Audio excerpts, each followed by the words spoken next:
Oh, yeah, and I wanted to record. Okay, sorry, everyone. Let me get back to my screen here. But for those of you who are new or have been with us before, we promote beef throughout the Northeast in events like this. We found, like I said, great success with reaching all of you through the computer, through these virtual events, and thank you for joining along with us. Some ground rules, like I said, it is going to be recorded. We do ask that you keep your microphone off. You can keep your cameras on, especially if you're cooking. That'll really help Abby if you guys need any help or have questions about what she's doing or what you're doing to make sure that you're doing it correctly. We would love to see your faces while you guys are cooking. You can use the chat feature throughout, throw questions in there, and we will be able to answer those. I'll throw them to Abby if there's something that she needs to address at a part of the recipe. So make sure that you have that in there. And then of course, at the end, we will follow up with all the question and answers. So today, the goals are going to be about batch cooking, as you've seen, really to help meal plan and what that means and break it down and make it a bit simpler for you. Really meal planning in general helps you save time and money in the kitchen, which I know is something that we are all looking for. And really, our program really wants to emphasize, good nutrition practices, especially with beef. It's such a nutrient-dense protein. So keeping beef as part of those meal planning and just how easy it is to meal plan with beef. And then following up, Abby is going to be talking about some of how to get beef as one of the first foods if you're feeding toddlers or youngsters at home and why that is so important. And we also, so I thank you all for filling out that pre-survey. I had a few of you guys say some things that you are interested in learning. So I just want to highlight those to call them out. I know we're going to address them, but if there's anything else we missed through the session, please use that chat function. So of course, new recipes, this new cooking technique, new recipes with beef, easy ways to prepare meals. I know we're all trying to get dinner on the table and sometimes 15, 20 minutes or less. So how can we do that? And how can beef be a part of that? I love this, how to get the idea of batch cooking resulting in different tasting meals so that if you have roast on Sunday, your family isn't forced to eat roast every single day of the week. How can we switch that up? How can we make sure that it tastes good, the whole family loves it, and it's different throughout the week so that it's like you're having a different meal, but you don't have the work of it. Successful batch cooking and new and easy ways to prepare beef. So with that, a lot of you probably have found us through our Facebook and Instagram, so our social media, but if not, make sure that you're following along there to hear the latest on all that we're doing. So with that, I just want to introduce you guys to Abby Gelman. She is Chef Abby Gelman, and she is a registered dietitian. She has over 10 years experience on Wall Street, hospitality and food and consulting experience with her nutrition-related expertise. You may have most recently seen Abby. We did a grilling segment a few weeks ago. So if you hadn't seen that, go over to our Instagram, check it out. We did some really great grilling tips for the summer on Northeast Beef promo. And you'll see Abby time to time dropping some really delicious recipes on beef on our social media channels. So be sure to watch out for those. And if you want any additional information on Abby, you can go to chefabbygelman.com. So thank you, Abby, for joining us. I'm really excited about this one, and I appreciate you taking the time out of your day to do this with us. Oh, of course. So I know Abby has some great things to share.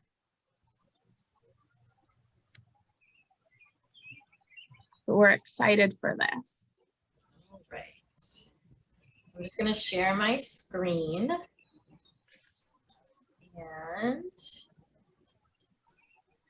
make sure we can view it as a slideshow.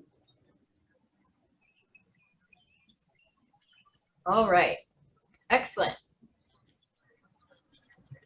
All right, so I am Abby. I am a registered dietitian and a chef. You can find out more, as Jen said, on chefabbygelman.com or Instagram, Facebook, Chef Abby Gelman. Also, I have another company with also a culinary dietitian named Julie Harrington, and it's Culinary Nutrition Studio. And there we do a lot of education classes. So if you head to culinarynutritionstudio.com, there's culinary nutrition education classes, and also basic culinary skills. We just launched a certification program. So if you're interested in that, definitely check that out too. And today we're going to go through batch cooking, families, and beef as a first food. And then we're actually going to cook, right? So first, let's go through a few things here. What is batch cooking? It's simply the act of cooking or preparing larger portions of different foods that are then mixed and matched to create versatile meals throughout the week. So we don't want to overthink it. We're going to multiply the recipe based on our needs and our capacity, which we'll talk about a little bit more. We're going to try to store those batches of food items strategically, and we're going to try to cook normally. We're just going to make more of it, and I'm going to cook and show you how to do that tonight too. So here is one very simple example. I'm someone who eats oatmeal in the form of steel cut oats, especially in the winter, probably 5 days a week.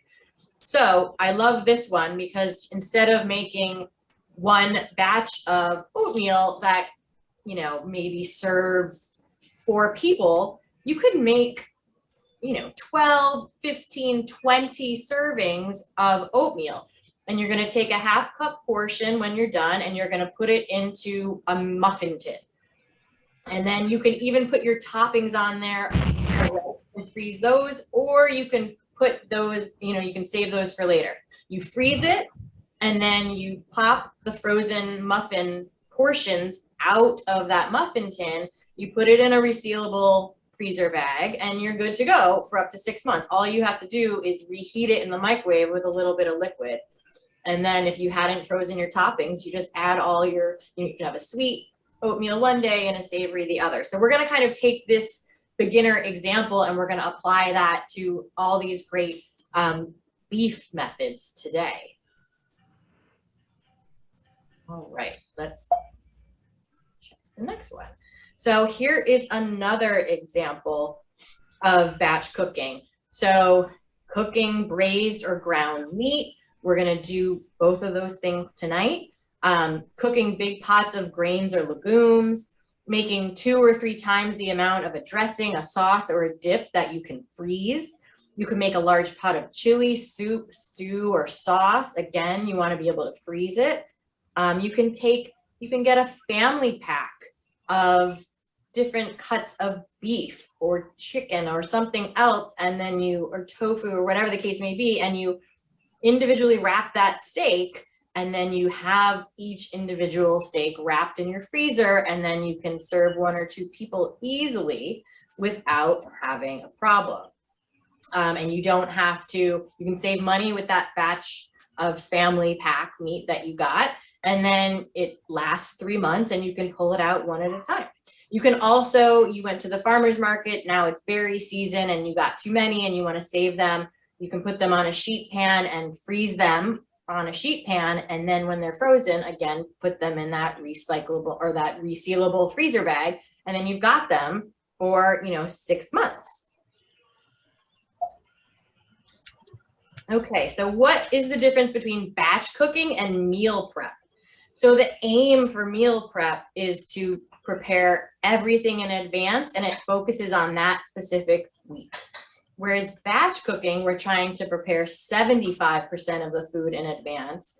You might be focusing on that week, but you're also focusing on the month or the next 6 months, depending on how much freezer space you have, right? So you want to be able to pull out that frozen shredded beef or ground beef, and then you only have to do, 5 other little things and your meal is done, or 1 little thing and your meal is done. So we don't want to overthink it. We want to kind of shift to a long-term focus. More time now, you're going to reap the rewards later. So that pot of chili is going to take the same amount of time to cook if it's for 12 people versus 4. but you're going to spend a little more time chopping and cutting and prepping that food. So there's a little bit more time up front, but you're going to have the rewards of that beef chili for the next 3 months. And all you have to do is, heat it up. You want to make sure you have the right tools. So we're going to talk a little bit about that tonight too. And you don't need fancy appliances or anything like that. You just need a good knife and cutting board and resealable freezer bags and storage containers, that kind of basic stuff. And then batch cooking also helps general kitchen cleanup and organization. So in order to actively batch cook in a way, you want to be organized. So you're going to be forced to have a more organized fridge and freezer and, all that kind of stuff. Your pantry will never look better than it does once you start batch cooking. So some other ways it's helpful. It saves you time long term. So maybe you're spending 2 hours today cooking a lot of extra food, but you will have chili available every day for this week or once a week for the next 3 months. We're going to figure out ways to do a little bit more now and less later. You're going to save money. So again, you can buy bulk oatmeal, bulk family pack of ground beef or steak, and that is going to reduce your grocery bill long term. It's going to be less stress. You're not going to be worried about what you're going to have for dinner tonight because you know that you have 5 portions of shredded beef and 3 portions of chili already in your freezer ready to go. You can have control over ingredients and portions this way. So you're portioning it out before you freeze it. So you know that everything will be pretty controlled. It's going to tone down temptations as far as nutrition, and if you're thinking about that type of things, where you're really hungry and you don't have time to cook or you are too tired to cook, you're often more likely to grab something that you see in front of you. There's a chance of eating something. Chris got a great eye spot in the garage. No, we're doing eye spot in the garage.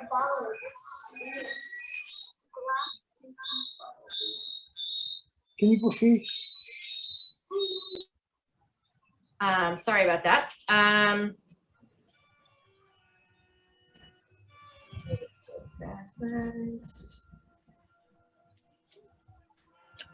Hold on, sorry, I'm just going. We just got sidetracked here when I tried to mute somebody. So we're gonna backtrack here for a second.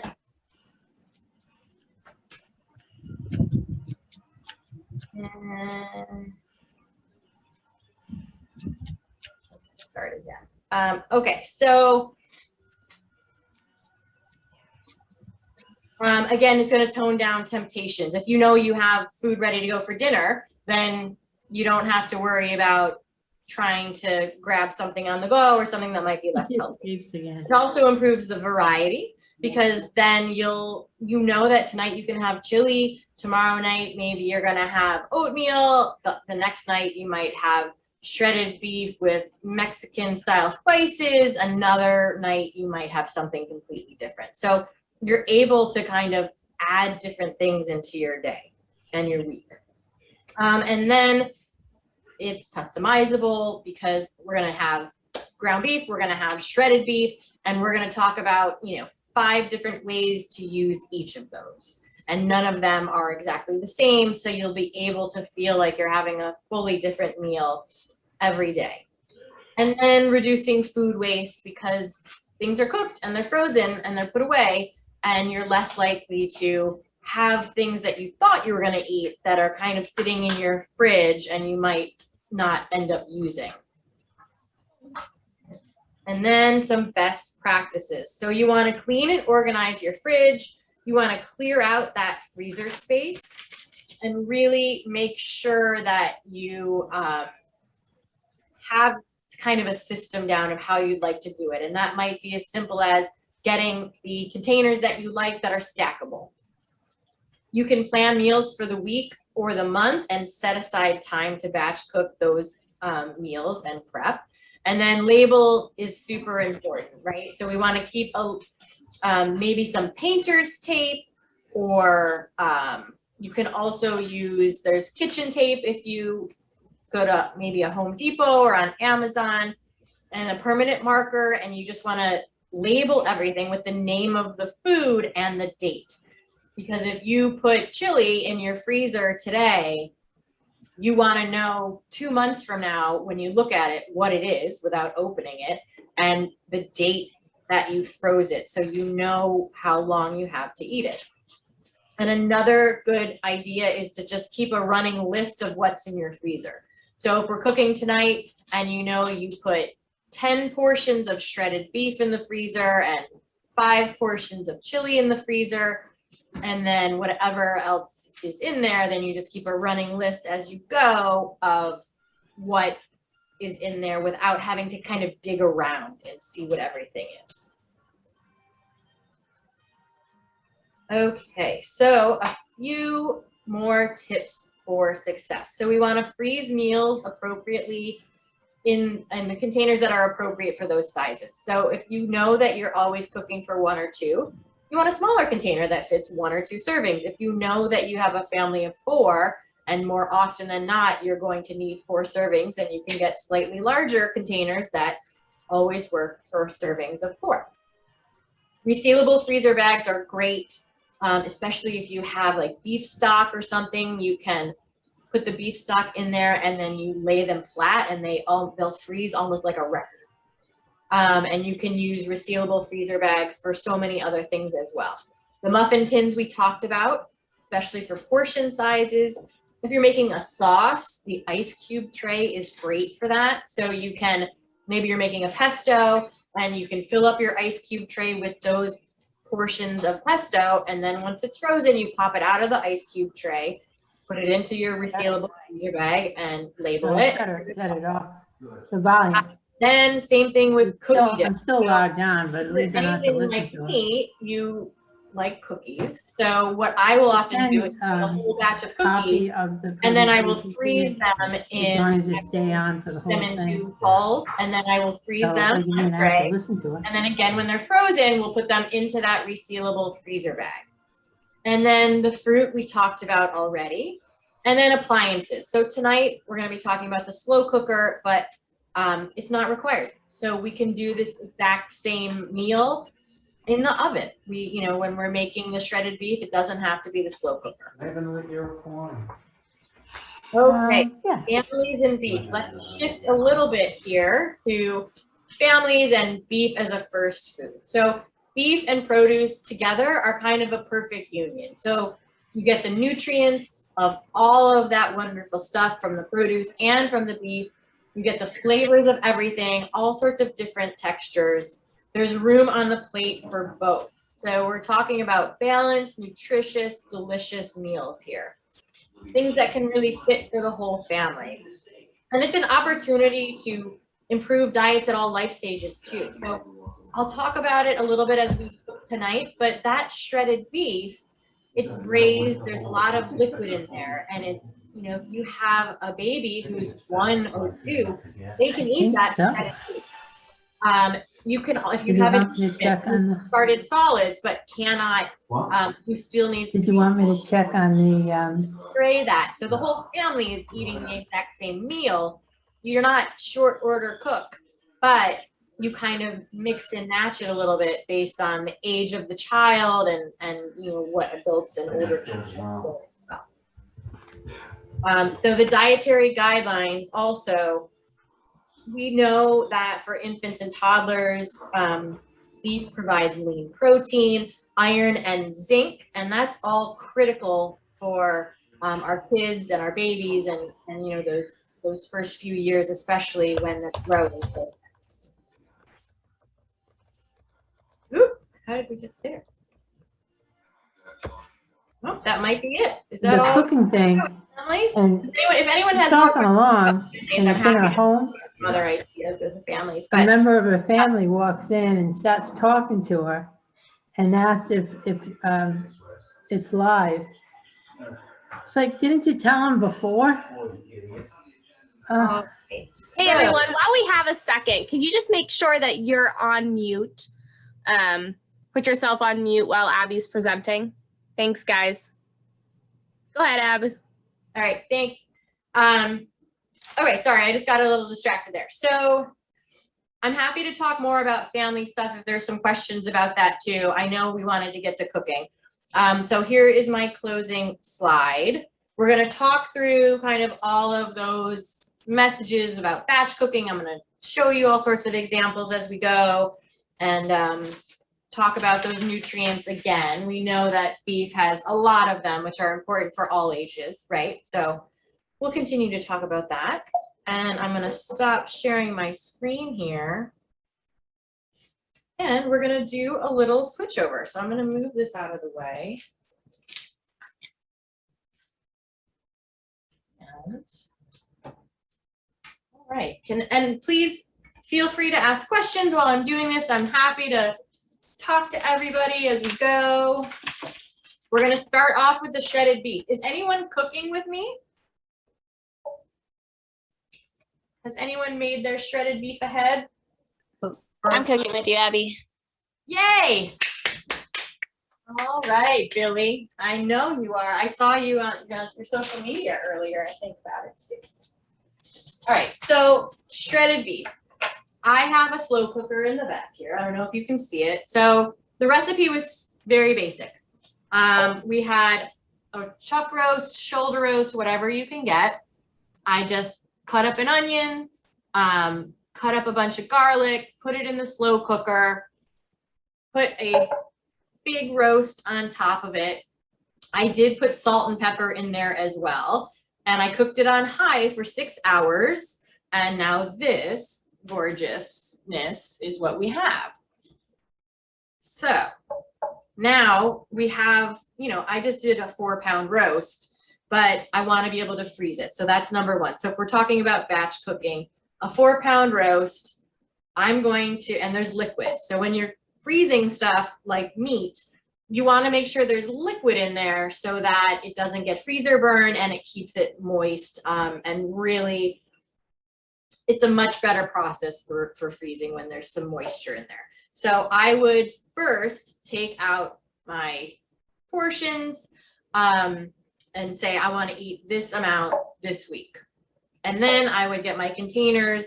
I would write shredded beef and July 21st and stack them all up and put them in the freezer. So now I have my shredded beef that I want to use this week, but I don't want to eat it the same way every day, right? So we're going to talk about a few different ways that you can do it.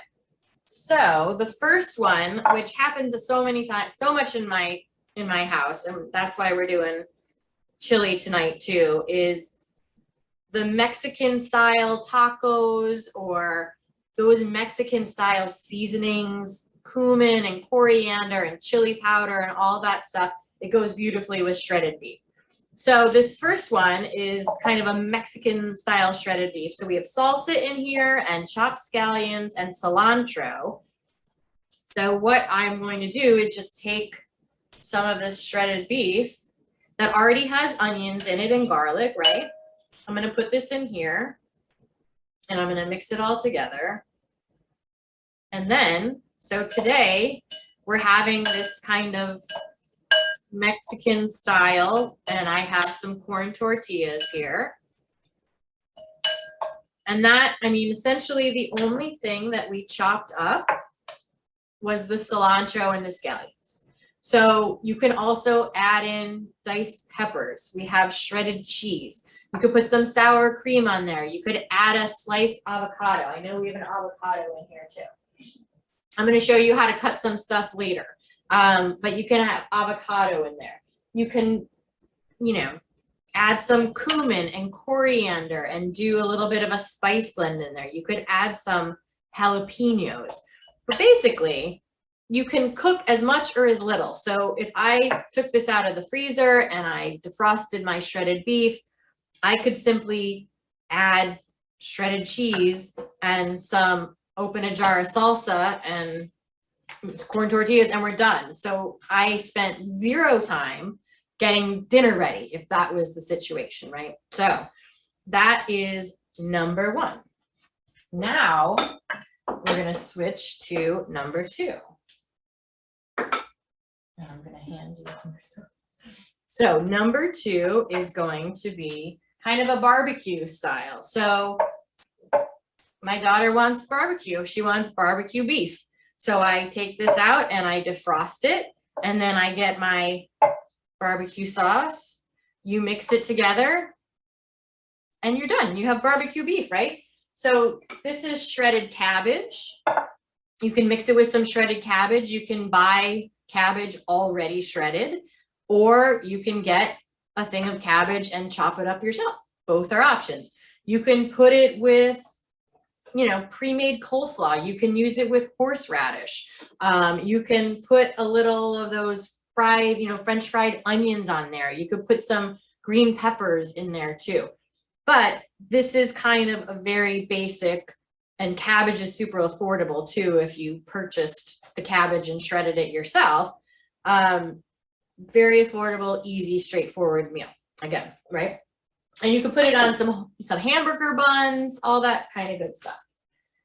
Next, if you want sort of an Asian style, so you can make your own teriyaki sauce, or you can, again, just get the teriyaki sauce or a hoisin sauce, whatever kind of Asian style sauce that you like. It could be something completely different. And then we've got some chopped up carrots and cucumber and peanuts and cilantro in here. So again, we would take the shredded beef, we would mix it with some of our teriyaki sauce, and then decide what our sides are. So you can buy carrots pre-shredded. Cucumbers, I wouldn't want to buy them pre-sliced, but you could if you really wanted to. But all you had to do here was chop up a cucumber, honestly, if you just went and bought some pre-shredded carrots. So that all mixes together. You put it with some rice. That's meal number 3. Totally different flavor profile, same basic shredded beef in there. And then I very much like Indian food. So we've got kind of this Indian idea. So again, you can add into the shredded beef spices you like. So maybe that's going to be turmeric. Maybe you want it a little spicier with some cayenne. You could put some cumin and coriander in there. You could put some cardamom in there. There's a lot of nice, interesting Indian spices that can jazz that up a little bit. But you don't have to. You can just get one of the sauces that comes in a jar. This is tikka masala, but there's a lot of different simmering sauces, they call them now, different styles. So this is an Indian tikka masala. And then again, we've got some cucumbers chopped up, and I've got some pistachios chopped up, scallions, and again, cilantro. You could also use mint. And then I just have some yogurt. So we would take our sauce and our shredded beef and we mix it all together, and then we have our toppings.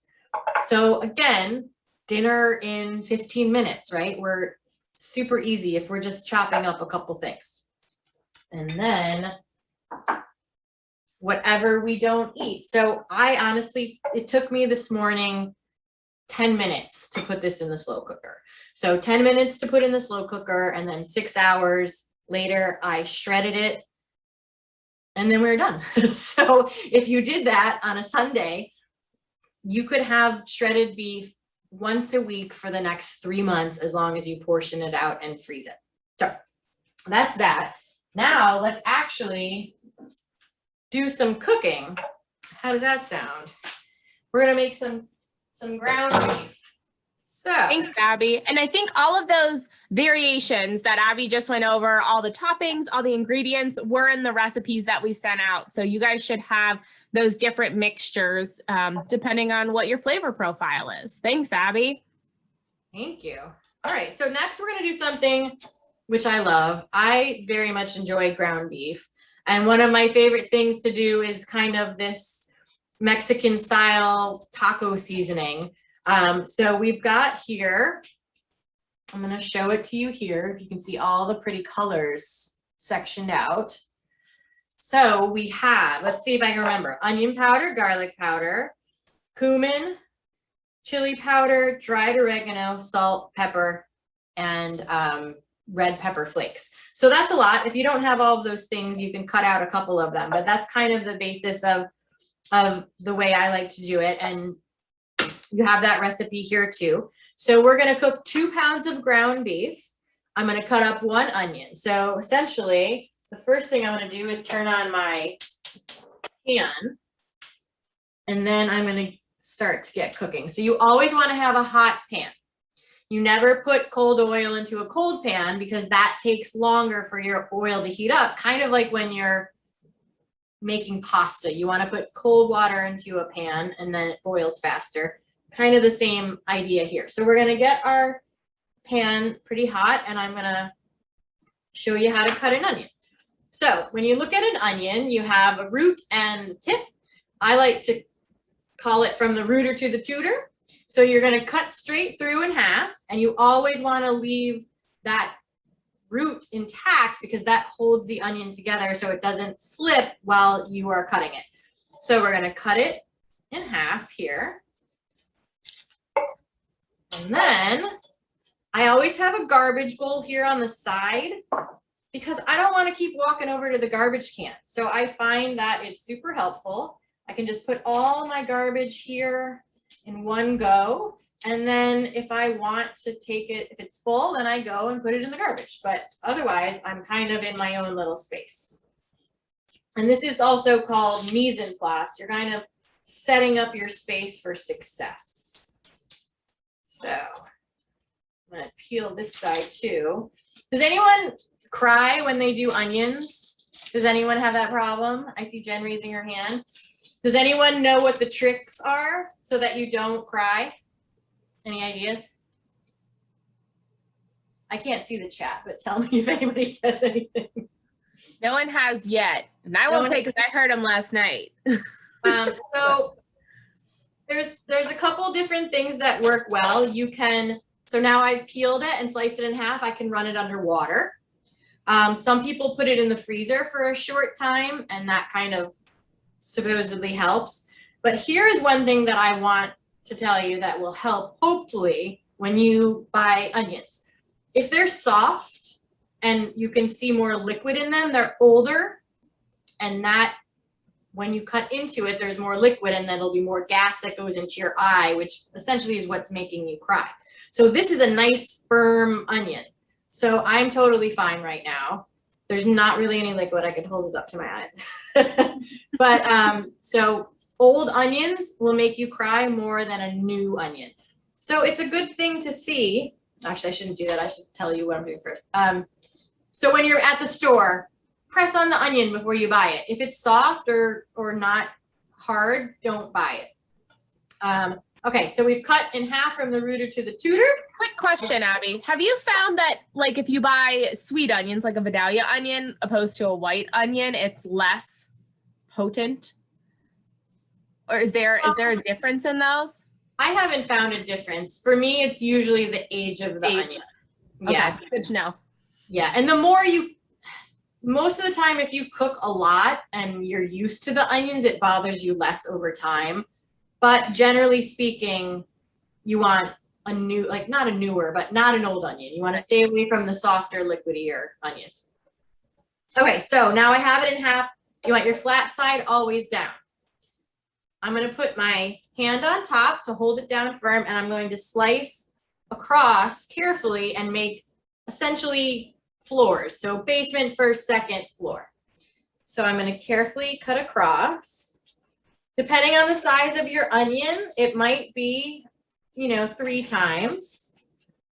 So now you can see I have these horizontal basement, first, second, third floor. Then all the striations on the top here, we're going to cut along that way. So then I'm going to move my hand and hold it together on the sides. I'm going to carefully take my knife in and cut across probably about 3 times, depending on what size you want the dice to be. So now I've done it this way and I've done it across this way. Now I'm going to hold my hand here in kind of a claw, because if you have your fingers like this and your knife slips, you could slice off the top of your nail, the top of your finger, and obviously we want to stay away from that. But if you curl your fingers under like this and the knife slips, you're hitting your knuckles. So that's our knife safety. So I'm going to hold the onion down here and I'm going to move across with my knife. And it's so amazing because now it has come across and it's all diced. It's all diced. So let's do that again with the other side so you can see that. Let me turn that down. So again, we're holding it down. We're carefully moving across. And this is also where it's important that you have a sharp knife. So a sharp knife is actually the safer option. If your knife is dull, then you have trouble really sawing into things and then it could slip. So we want to always make sure our knife is sharp too. So then again, we're going to come across this way. And then I'm going to move and make the dice.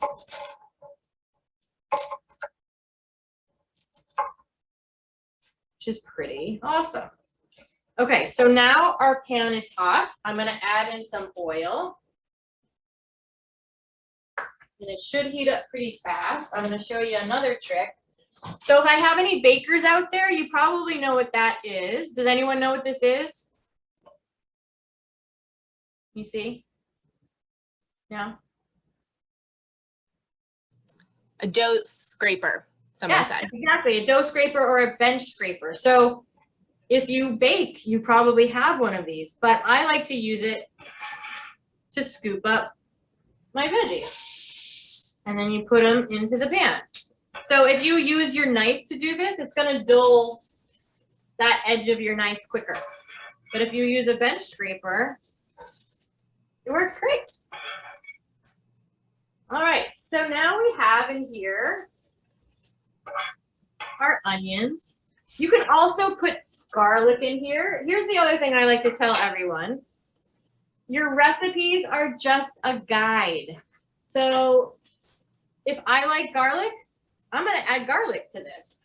If I don't like garlic or I don't feel like garlic, then I won't add it to this. If I want a different spice blend, I'm going to use a different spice blend. But you're the one that has to eat it, right? So if you see something in a recipe that you're like, oh, you know, I don't really like paprika, skip the paprika. Don't use the paprika. So this is going to just saute here. It's on like medium heat. And I'm going to grab, I also have my beef thing. I'm going to grab. So official. It is so official. All right, so I'm going to grab my ground beef. So I'm using these for a few different things, right? We're going to use it in taco salad. We're going to use it in chili. So you can use a leaner cut for something like this. This is a 90%. So it's okay. I feel okay if that is a little bit leaner because I'm going to be mixing it with so many other different things. If you're making burgers or meatballs or something like that, I usually like to go with a maybe like an 85%, a little fattier, so it's a little bit moister. And if you are cooking for babies, for children, if you have little kids who are going to be eating any of this, the fat is helpful. So you want them to have moisture. You want them to have that fat. So you can use a lower percentage as well. Okay. So we're going to kind of mix this around here. And I'm going to take all those spices, which we talked about, and they're going right in there. We're dumping them all right in. Oh, it smells so good. Is anybody making this? Or is it just me?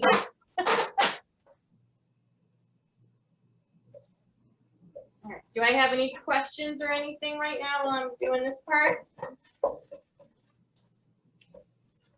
No questions, but I'm watching it for you. All right. Oh, can you list your spice blend again? Yes. It is onion powder, garlic powder, cumin,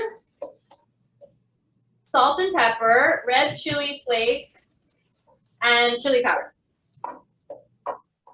Some people like to add paprika in there. This is why I thought of it. Some people add paprika in that mix, but I I'm not a fan of paprika, so I always skip that one.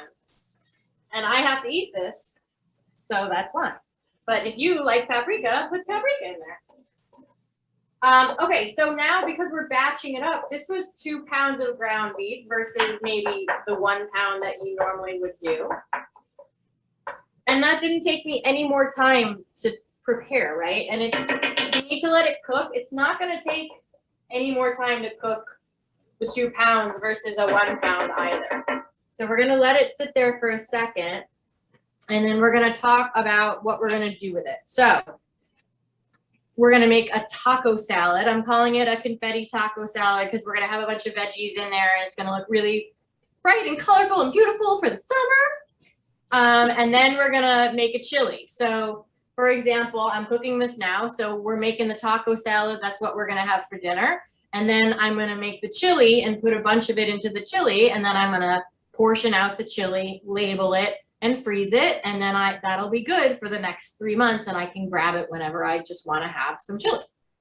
Okay, so let's talk about our taco salad. So again, this kind of goes to our united on the plate idea. So I have here just a clamshell of baby spinach. I'm gonna show you a trick. You get a paper towel. So how many of you like to get clamshells of greens and then you open it and a couple days later it's all like wet and gross on top or slimy? I'm not the only one, right? It happens. Nope. All this. All right, so here's your trick. I'm gonna blow your mind. So you ready? You take a paper towel and you fold it so it fits in that clamshell just here on the top. So, because what happens is you put the top on and moisture accumulates on the top of that lid. So when you put the lid back on, that paper towel acts as a barrier and it collects all that moisture, and the lettuce that's left underneath it never gets wet. So instead of, so I'll have a clamshell that can last a week if you're only taking out a handful at a time. So there, I don't know. I think that's one of the best tricks. Genius. Thank you. Well, because you try to buy in bulk because you can use it for so many different things. Yeah. And then you do end up wasting it, which food waste, I hate that, but Exactly. it happens. So that's another thing. And I know a lot of people who are afraid to buy too much fresh produce because they think it's going to go bad. But if you know little tricks like that, then it's not going to last 2 days. It's going to last at least a week, which is amazing. Okay, our beef looks pretty good. I'm going to just move it around a little bit while we get the rest of our stuff ready here. Okay, so we're gonna make our taco salad tonight. I'm gonna show you how to cut up some vegetables later. So for the purpose of the taco salad, the peppers are already cut. So I have red peppers here. The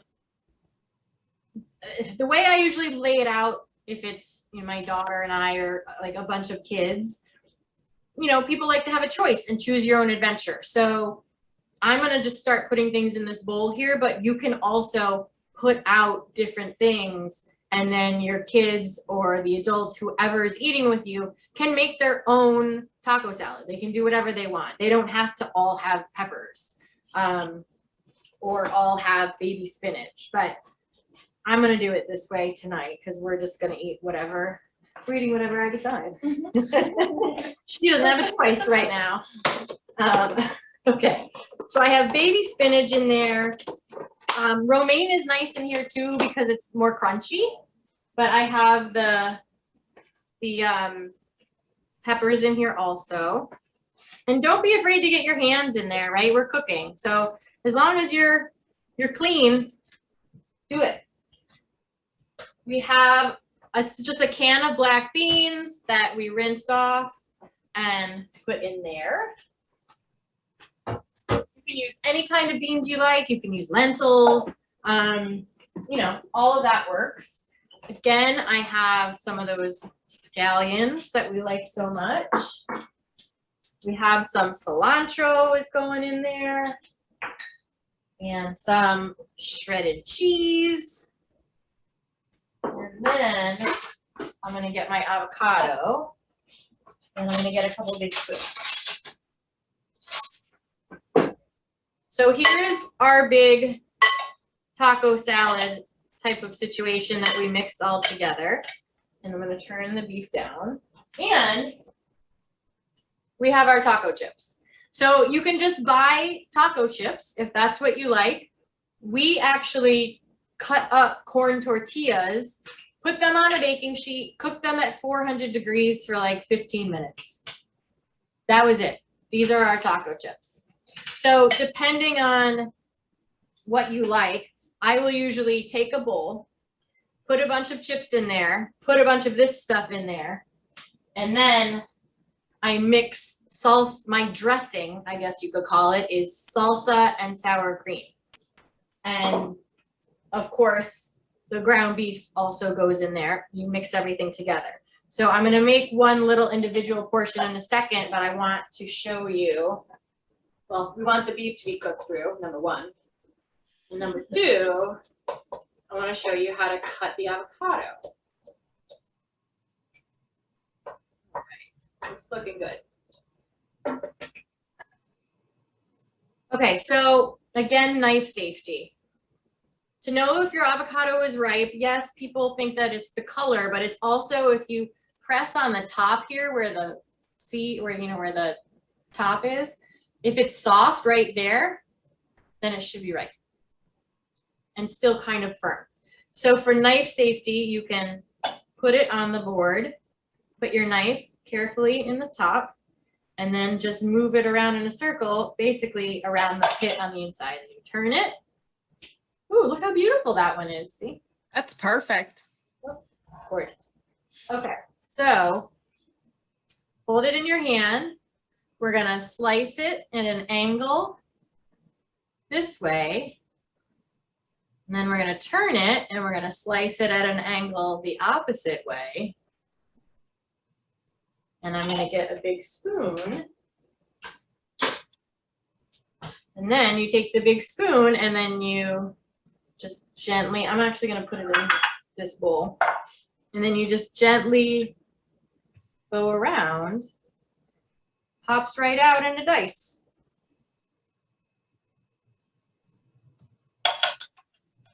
Perfect, right? Awesome. All right, now let's make one taco salad. So I'm gonna put some chips on the bottom.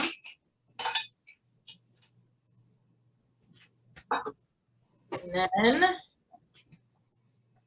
I'm gonna put some avocado on here.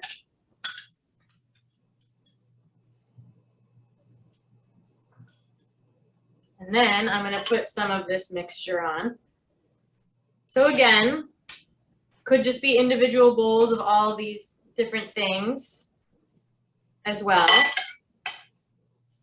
And I'm gonna take some of the ground beef and put it right on there. So 3 ounces of beef gives you 25 grams of really high quality protein. You don't need to have, half a pound of beef on your plate. And it also is so flavorful and all those beautiful spices in there. That also flavors everything. And that's really why you don't need to make any sort of dressing. So I'm gonna put some of the salsa on there and then some of our sour cream on there. And that's dinner, you guys. Like, look how beautiful that is. And then you just mix it together. It smells great. Hopefully some of you are making this, so we'll be making this, but amazing. So now we did this. This is our dinner for tonight. So what are we gonna do with the rest of this beef? So there are 2 different options that I'm gonna talk about tonight. Obviously the options in true life are, immeasurable. There's like limitless amounts of options that you can do with this ground beef. But one thing you could do is there is moisture in here. You could also add a little beef broth to that. And then you portion it out and you freeze it just as that ground beef, the way that we made it, with a little bit of liquid in there. Again, label it, put on the date, what it is, freeze it, and then next month, I'm like, oh, I have 2 portions of my ground beef that has onions and all of those delicious spices I like in it. I'm gonna pull it out and I'm gonna make taco salad, or I'm gonna make a burger with it, or meatballs with it, or maybe even, you know, I don't know, add it to a lasagna or something. Kind of, you can do whatever you want here. So that's option 1. Tonight, we're gonna next make a chili.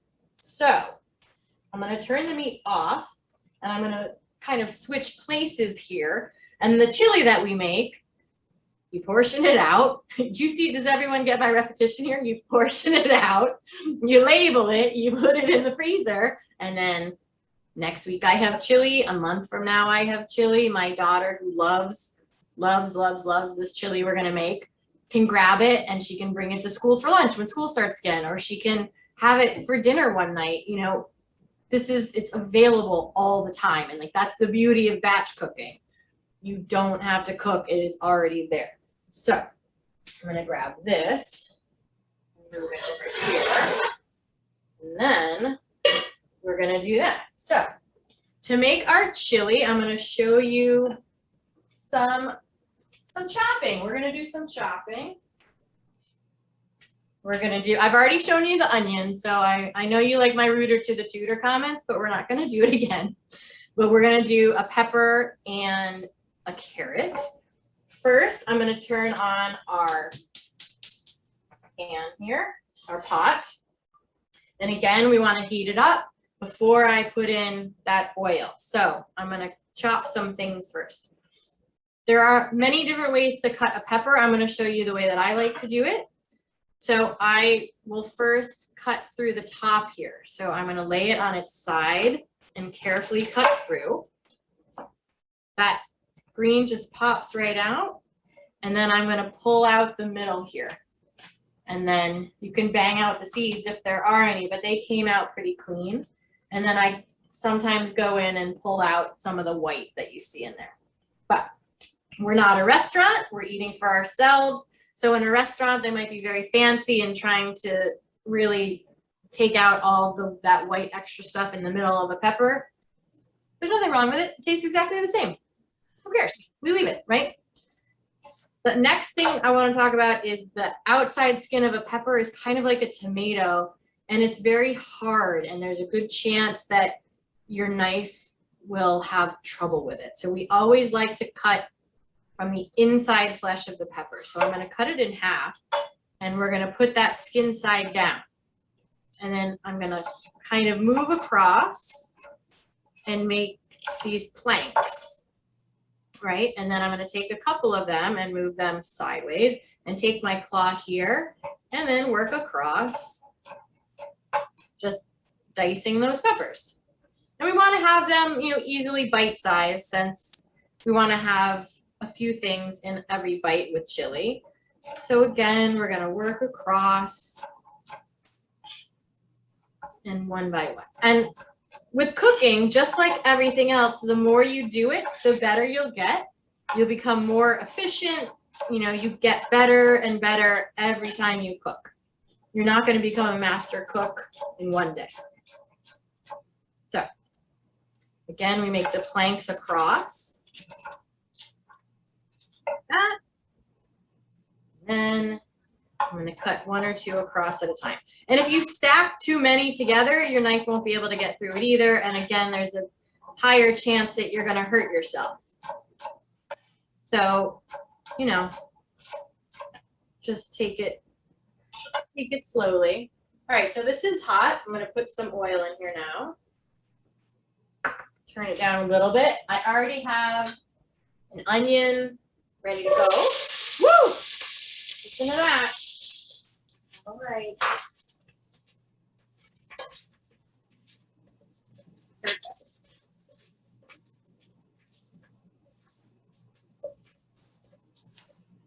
All right, so that's going to saute a little bit, and we're going to put the peppers in here to saute with it.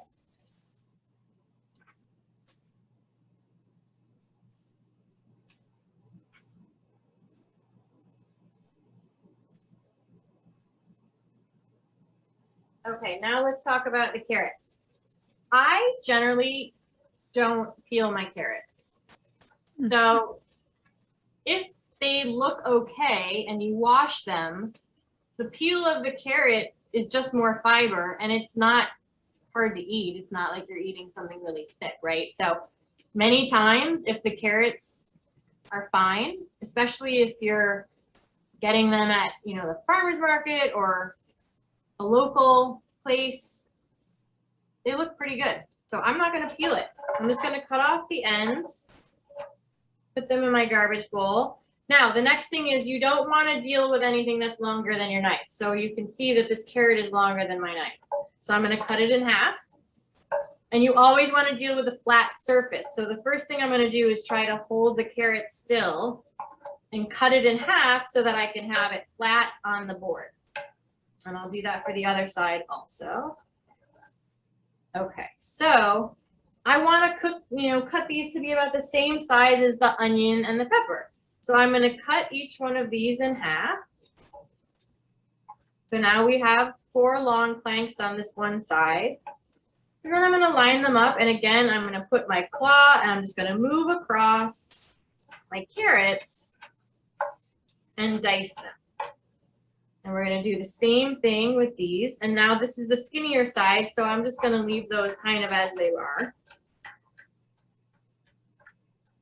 And then we have that.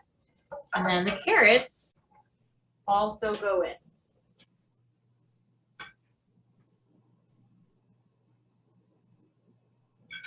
Now I'm going to put a little salt in here because salt leaches out water. And it actually helps to get the vegetables to brown quicker. So I put a little salt in there. It helps to get that water out a little bit faster. And cook a little bit more. Now I'm going to bring over my other ingredients here. It's chili, so I like to have 2 kinds of beans. We have black beans and kidney beans. Again, it's not you must do it this way. It's more of a guide. So if you like other kinds of beans better, choose other beans. And we have some crushed tomatoes.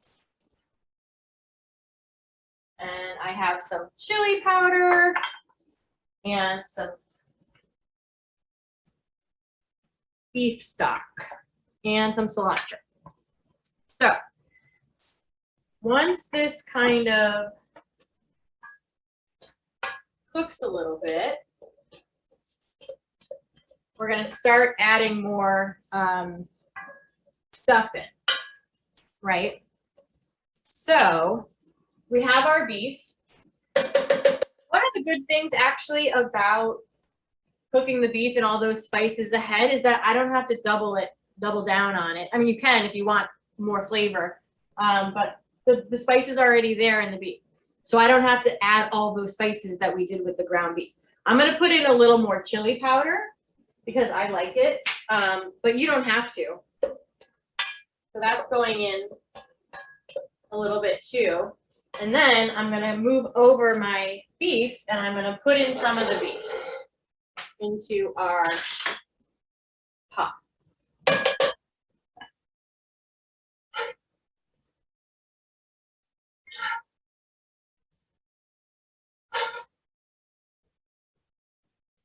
Okay. So I put like, you know,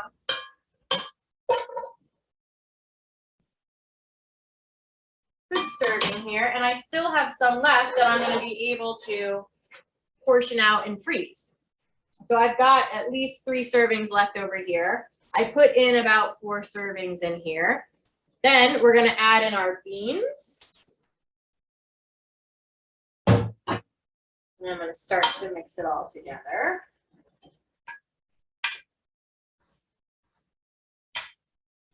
Awesome. And then I have our crushed tomatoes.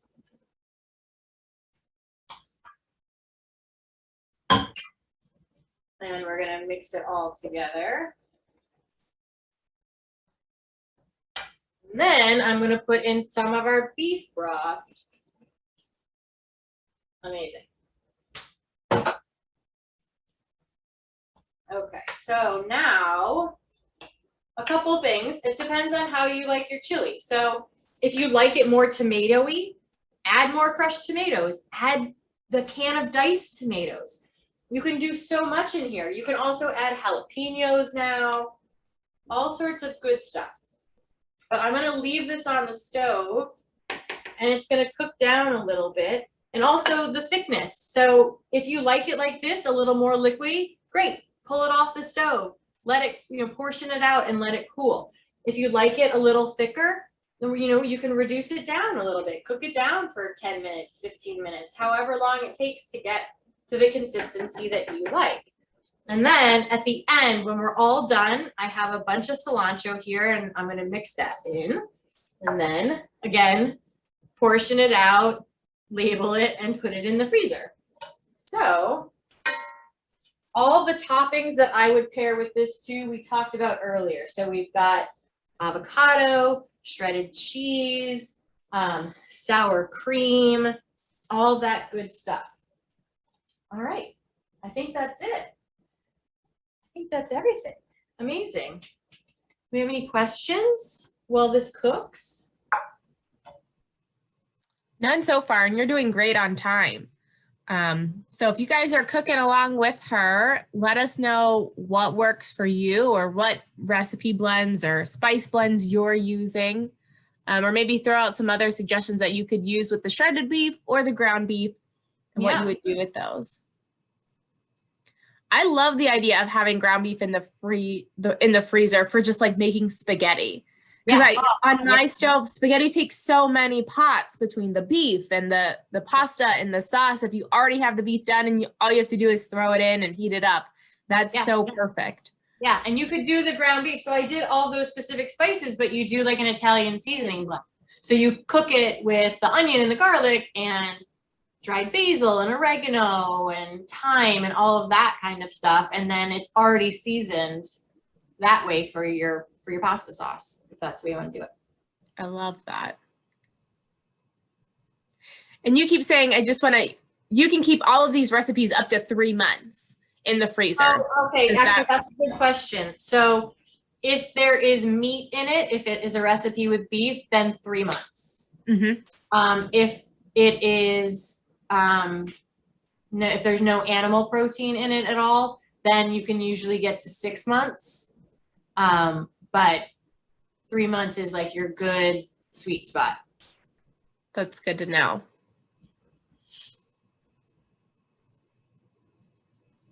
Anything else? I guess I can look over here. Oh, thanks, Cassie. I don't know. I'm trying to think of other fun tips. Oh, I forgot to show you this. This is naan bread. So I got this. You can keep it in the freezer. It's an Indian style pita bread. So this would have gone great with the tikka masala and all of the shredded beef in that too. So you can use rice, you can use naan. Super delicious. This is starting to boil a little bit. How long did you cook your chili for, did you say? I know it's in our recipes, but it's however long you want it to get to the consistency that you want. So it's done now. It's already done, but I'm gonna boil mine down a little bit just so it's a little thicker. So I'll probably let it sit here for 10 minutes. Yeah, it's not long at all. And if you can also buy pre-chopped frozen veggies. That's a really great shortcut too. So most veggies you can get frozen pre-chopped already. So if you did the chili with that, you don't have to chop anything, I do cheat a lot with onions. I do buy pre-diced onions.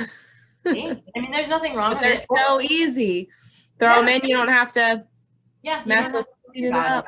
Mm-hmm. And that's part of your, you have all the ground beef ready to go, and then it's Wednesday night and you grab the frozen veggies out of the freezer and then you just put everything together I like food in a pot, so you just put everything together in the pot and then you're done, right?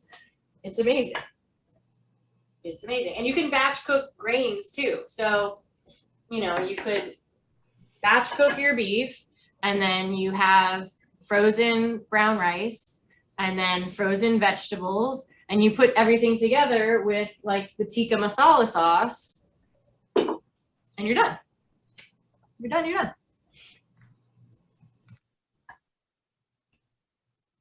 What else? What else can we talk about? Does anyone have any questions Any about questions? family, kids? How to incorporate some stuff for picky eaters or Do you have any recommendations for zucchini and like squash, since it's like so abundant right now? Do you want people to be able to know it's in there or not know it's in there? My mom's laughing. So we have some kids probably that if it's not in there. Well, so Or zucchini both. summer squash is great because it doesn't taste like much. It's a lot of water, and the flavor of it is not pronounced. Like, it doesn't taste bitter. Like, kids won't know it. Nobody will know it's in there. So there are two things you can do.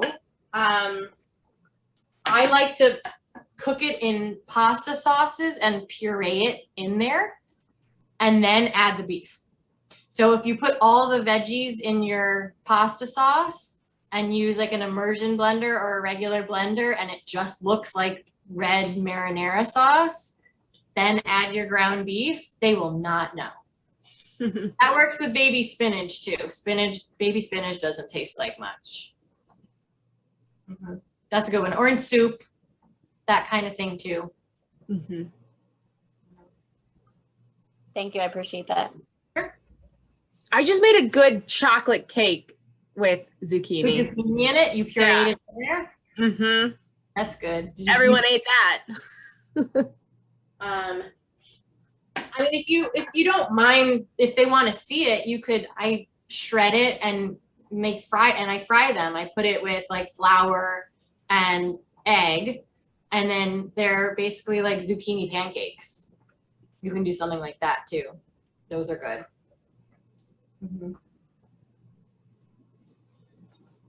Zucchini bread. You can make zucchini bread. All of that is good. All right, I'm gonna pull one of these. I'm gonna pull a little bit out in a bowl so you can see. Little one.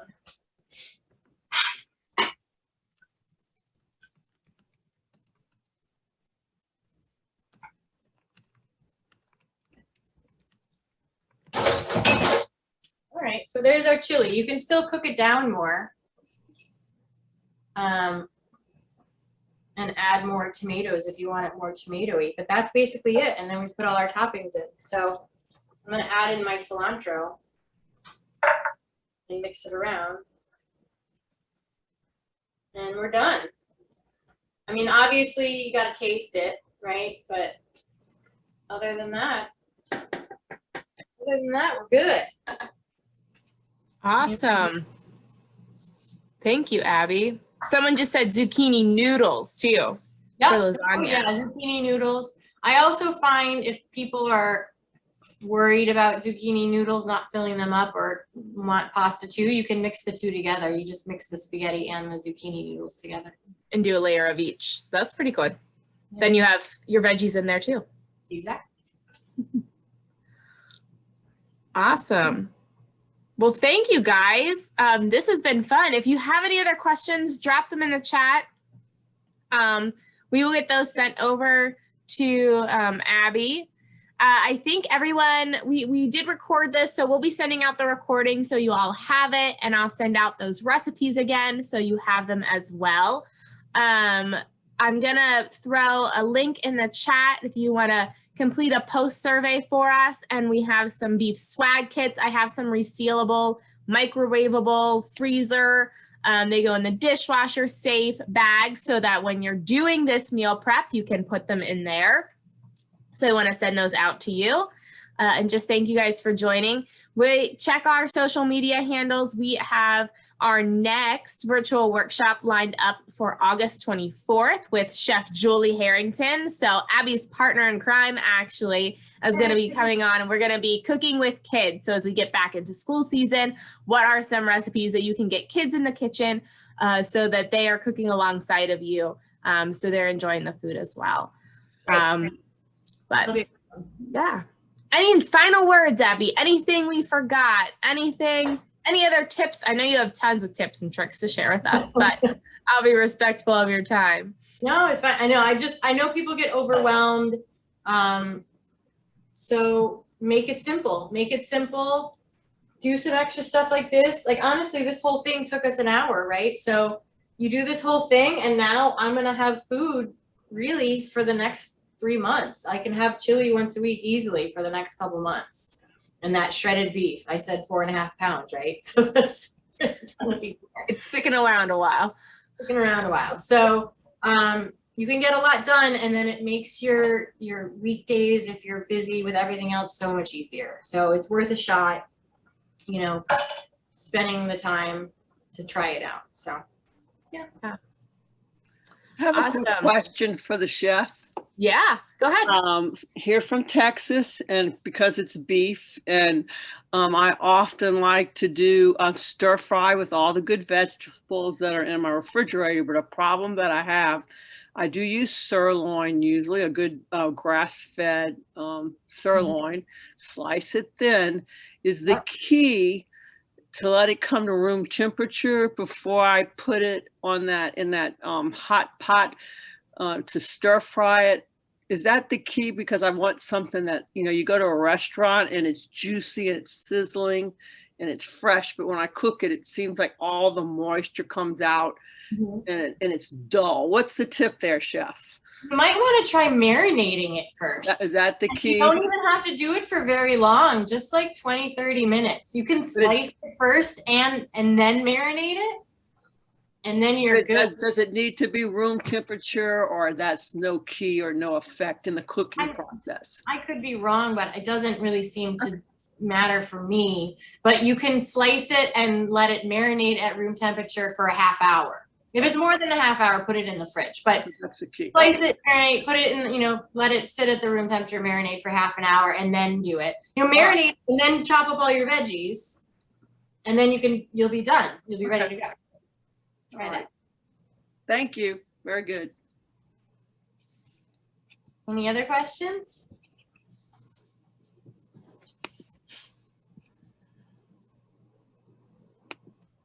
All right.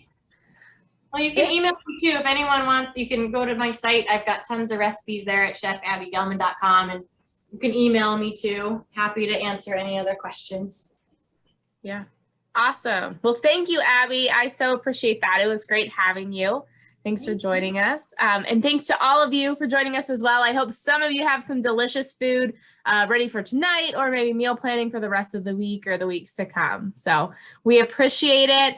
Everybody have a great evening, and hopefully we will see you back here next month on the 24th, same time, 6:30. And don't forget to fill out that pre-survey, and we'll get some of these food prep bags in the mail to you as well. So thank you guys. Have a good evening. Enjoy.